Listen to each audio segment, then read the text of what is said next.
So it'll be interesting to see if Jay Powell's hand is forced. I don't really think that he is of the mindset to pursue quantitative easing. So it will be very intriguing to see. In other words, I think before May of 2026, when his term ends, I think the chances are very low. Supreme Court precedent dictates that neither president can fire him. The Federal Reserve Board can opt to keep him in his position until May of 2026. So I think it might be slim pickings when it comes to looking for the Fed as a source of liquidity here in the near term.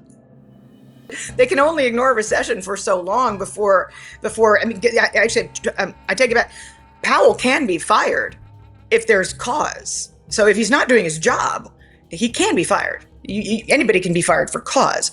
So if he's going to turn a complete blind eye to an obvious recession with companies laying people off left and right, that would theoretically be dereliction of duty.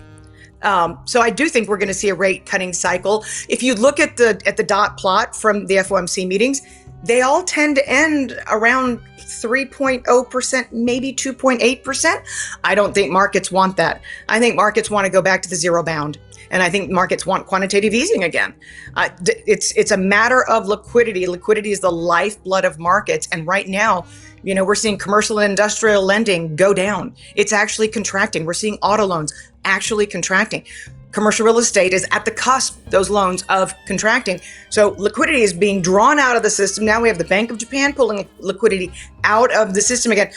It's the lifeblood of markets. They absolutely need it. And I don't think Jay Powell wants to be the candy man.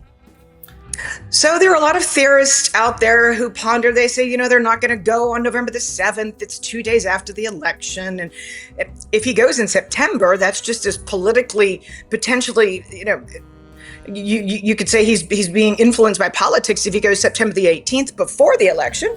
Maybe he's trying to throw the election one way or the other. But for heaven's sake, the idea that he wouldn't go in November, no, I think that's silly. I think we're going to see a succession of rate cuts going into 2025. And I do think that they hope that they'll be effective enough to be able to stop with the Fed funds rate with a 3 in front of it, if not a 2 point something that's high.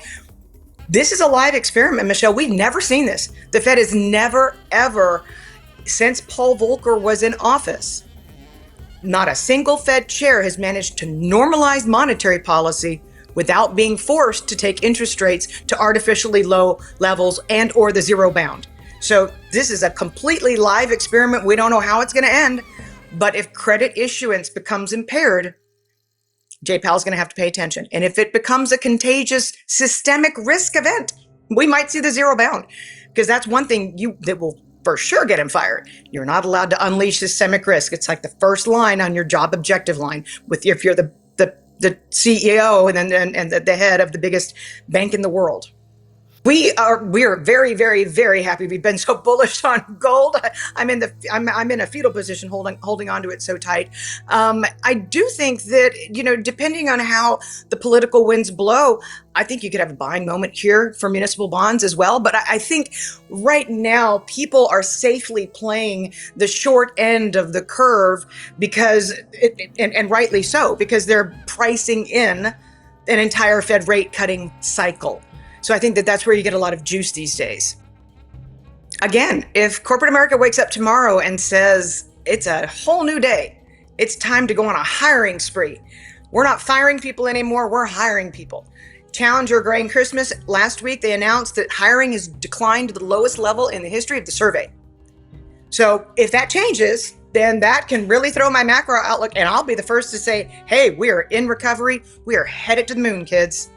Okay, but that's looking unlikely. And in the near term, you're seeing, if I may summarize here, the Fed cutting, but not as aggressively as the markets would like. You don't see quantitative easing on the horizon, and you're just expecting more volatility in the markets, not necessarily a major downtrend into the red. But again, stocks do correct when the Fed starts to cut. So if there was to be something spectacular geopolitically, and the Fed had to rush in, from that minute on, you better hope you're at least hedged. And because the yield curve is telling us that we're at the precipice here.